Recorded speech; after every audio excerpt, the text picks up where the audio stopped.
Hello welcome to Gita సారాంశం. వీడియోస్కి gap ఇచ్చాను అనుకుంటున్నారా? ఇవ్వలేదండి, వచ్చింది.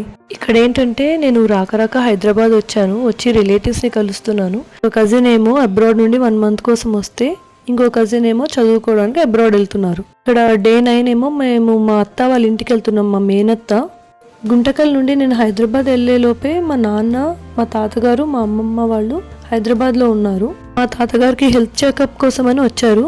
సో వాళ్ళని మీట్ అయినట్టు ఉంటుందని వెళ్ళాము. అక్కడ మా నాన్నమ్మ వాళ్ళ చెల్లెలు కూడా వచ్చి ఉన్నారనమాట. అన్ఎక్స్పెక్టెడ్గా వాళ్ళని కూడా మీట్ అవ్వడం అయింది. సో మేము మెట్రోలో మా అత్త వాళ్ళ ఇంటికి రీచ్ అయ్యాము. హైదరాబాద్ మెట్రో నేను చాలా తిరిగాను. అసలు బిఫోర్ కోవిడ్ అయితే ఇసుకేస్తే రాలినంత జనము. ఇప్పటికీ వీక్ డేస్లో అలాగే ఉంటుంది, వీకెండ్లో కొంచెం పర్వాలేదన్నమాట. నేను హైదరాబాద్లో ఉండి కూడా మా రిలేటివ్స్ని నేను కలవలేకపోయాను నా బిజీ స్కెడ్యూల్స్ వల్ల. అయితే ఇప్పుడైనా నేను తిరుగుదామని డిసైడ్ అయ్యాను. ప్లానింగ్ అయితే గట్టిగానే వేశాను, చూడాలి మరి ఎలా టర్న్ అండ్ ట్విస్ట్ ఉంటాయో. అది కొన్ని గంటలే అండి, అందుకని నేను వ్లాగ్ ఏం చేయలేదు. ఉన్న టైం అంతా వాళ్ళతోనే స్పెండ్ చేశాను. ఇంకా వచ్చేసరికి నైట్ అయిపోయింది. అది డే 9 అలా స్పెండ్ చేశా. డే 10 మా కజిన్స్ ఇంటికి వెళ్ళాను. అక్కడ బ్రహ్మోత్సవం మూవీ పెట్టారు. గుంటకల్లో థియేటర్లో ఈ మూవీ చూసాము. ఏ కజిన్స్తో అయితే చూసాను, ఇప్పుడు వాళ్ళ ఇంట్లోనే వాళ్ళతోటి ఈ సినిమా చూస్తున్నా. ఇంకా డే 10 అంతా ఇంట్లోనే ఉన్నాం.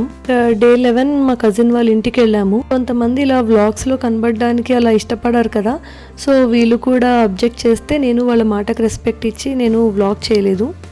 ఉన్నది కాసేపే, సో సరదాగా ఆడుకుంటూ కబుర్లు చెప్పుకుంటూ హ్యాపీగా భోజనం చేసి అలా ఆ రోజునంతా గడిపేశాం. ఎవరైతే మా కజిన్ 1 month కోసం వచ్చాడో తను వెళ్ళే టైం వచ్చేసింది, డే 12.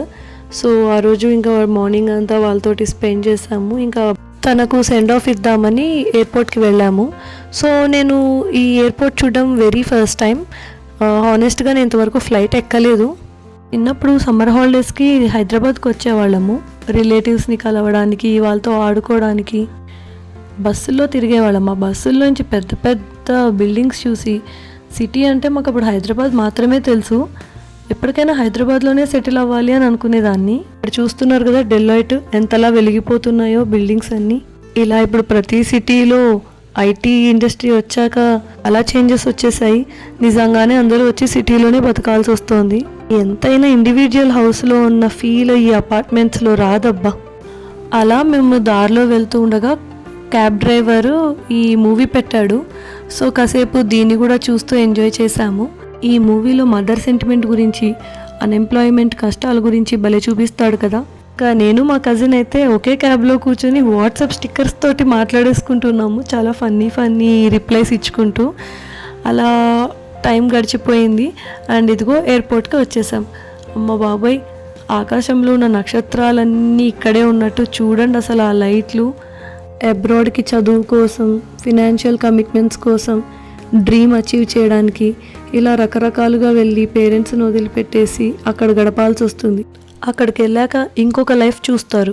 సొంతంగా వండుకుంటూ, కష్టపడుతూ, పార్ట్ టైమ్స్ చేస్తూ, ఇక్కడ ఉన్నంతసేపు అక్కడి గురించి ఆలోచిస్తూ, అక్కడ ఉన్నంతసేపు ఫ్యామిలీని మిస్ అవుతూ.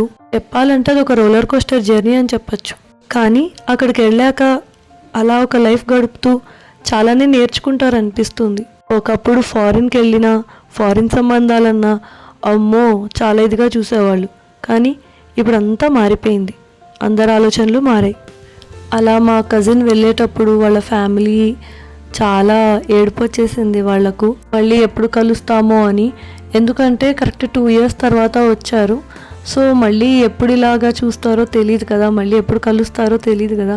ఏమోనండి, ఏ కారణంతో వెళ్ళినా అక్కడ కొన్నేళ్ళుండి సంపాదించుకుని మళ్ళీ ఇండియాకి వచ్చేసి ఇక్కడే బతుకుతే బాగుంటుంది అనిపిస్తుంది. సో నా ఆషాఢం ఆఫర్ డే 9, 10, 11, 12 అలా గడిచిపోయింది. ఆ తర్వాత డేస్లో ఏమైందో ఇంకో వ్లాగ్లో చెప్తాను. Thanks for watching the video. Bye. అన్నట్టు మీరు నా ఛానల్ సబ్స్క్రైబ్ చేశారా?